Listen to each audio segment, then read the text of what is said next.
दिए की जो बाती का मुख कहां होना चाहिए? दक्षिण का। और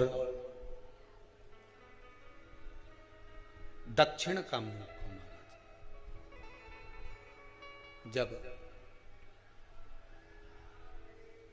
जब दक्षिण का मुख हो, दक्षिण की ओर बाती हो महाराज, तब दक्षिण की बाती जलाने के बाद में भगवान से वहीं पर प्रार्थना करें। जो कलश रखा है उसके ऊपर जो प्लेट रखी है, ढाका गया है, वहां अपना सीधा हाथ रखें और अपने पूर्वजों का, अपने पितरों का स्मरण करें कि मेरे धन को लेकर कोई चले गया, मेरा व्यापार ऐसा चल रहा है, मेरा घर में बच्चों का विवाह नहीं हो रहा, या घर में इतनी अशांति है, या तकलीफ है, या कष्ट है, ये सब का स्मरण कर कर उस कलश को रात्रि भर रखे रहने दें।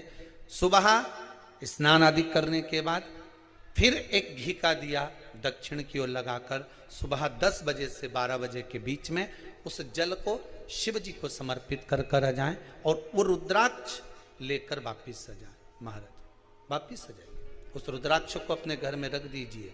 वर्ष भर वो रुद्राक्ष आपको कभी बीमारी से नहीं घिरने देगा, कभी किसी जगह खड्डे में नहीं जाने देगा, वो उन्नति की ओर ही बढ़ाएगा। भले कोई भी रुद्राक्ष हो, 1 मुखी से लेकर 14 मुखी, 20 मुखी, 18 मुखी, जो रुद्राक्ष आपके पास में, आप तो उसका स्मरण करिए, आप उसका स्मरण करें।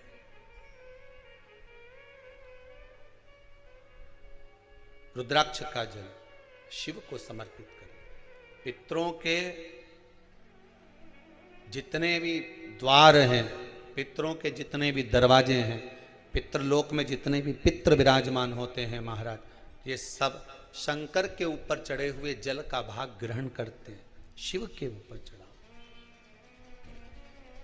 33 कोटि देवताओं में से कोई एक देवता ऐसा बता दो जिसको काली तिल्ली चढ़ती हो, काली मिर्च चढ़ती हो, सारे वृक्षों की पत्तियां चढ़ती हो, सब तरह के पुष्प चढ़ते हो, दुर्वा भी चढ़ती हो, बेलपत्र भी चढ़ता हो, आँख का पुष्प भी चढ़ता हो, धतूरा भी चढ़ता हो, जिसको भांग आदि भी चढ़ती हो, तुलसी की मंजरी भी चढ़ती हो। तुलसी की मंजरी भी शंकर को चढ़ती, तुलसी का दल नहीं, मंजरी वो भी चढ़ती। 33 कोटि देवताओं में कोई ऐसा देवता बताओ, संपूर्ण सामग्री भगवान केवल एक हैं, देव अधिदेव महादेव, जिनको काली तिल भी चढ़ रही है, काली मिर्च भी चढ़ रही है, जिनको संपूर्ण सामग्री भगवान शिव को समर्पित हो रही, संपूर्ण यहां तक राई, सरसों, राई के दाने तक भगवान शंकर को चढ़ते हैं। 1.25 लाख दाने का प्रमाण है महाराज शंकर जी को समर्पित करने का। 30 लाख से भी ज्यादा म्यूचुअल फंड इन्वेस्टर्स ग्रो का इस्तेमाल करते हैं। सरसों चढ़ती, राई चढ़ती महाराज, पुष्प, बेलपत्र, दुर्वा, जगह जगह के पुष्प शिव को समर्पित होते दे।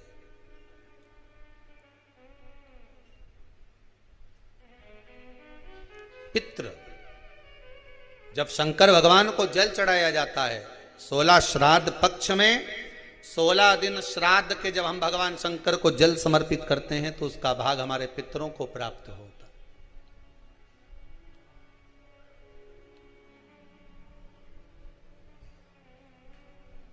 केवल 16 श्राद्ध के दिन ही ऐसे होते हैं जिसमें शंकर भगवान को जल में दूध मिलाकर चढ़ाने की जगह दूध भले 1 चम्मच चढ़ा रहे हो पर अलग से चढ़ाओ, कच्चा दूध अलग से चढ़ाओ, उसके बाद भले तुम जल चढ़ा दो, पर लोटे में जल में दूध मिलाकर 16 दिन श्राद्ध पक्ष में नहीं ले जाना।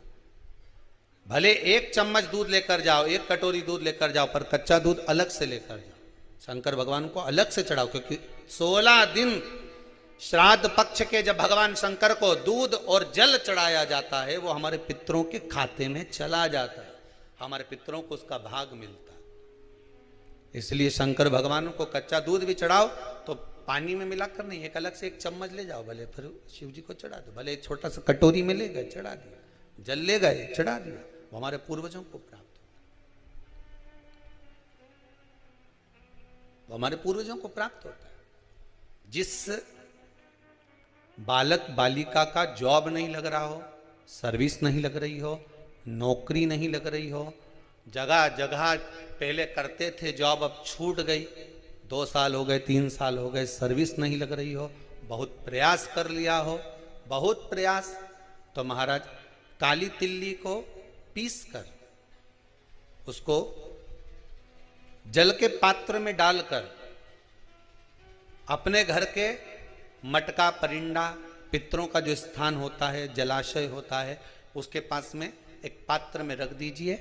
बेलपत्री या बट का पेड़ या पीपल का पेड़, इस वृक्ष के नीचे एक रात्रि तक रखे रहने के बाद में दूसरे दिन अपनी कामना कर, जिनका जॉब नहीं लग रहा, सर्विस नहीं लग रही, नौकरी नहीं लग रही, या कहीं उलझने उत्पन्न हो रही है, उस व्यक्ति को हाथ में ले जाकर उस पात्र का जल, 3 वृक्ष पितरों के तुल्य हैं। कल की कथा में कहा था, पहला बेलपत्री का, दूसरा पीपल का, तीसरा बड का, ये 3 पितरों के तुल्य हैं। इन 3 में से किसी भी वृक्ष के नीचे उस काली तिल के जल को समर्पित कर दीजिए महाराज। बाबा चाहेगा, भोलेनाथ जी चाहेगा तो 3 महीने में कहीं ना कहीं योग बना ही देगा, ये पक्का।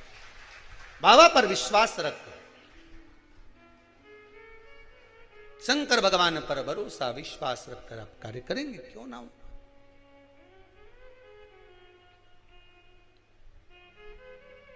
धीमा बजाओ भोलानाथ डमरू, धीमा बजाओ, धीमा बजाओ भोलानाथ डमरू, धीमा बजाओ, धीमा बजाओ।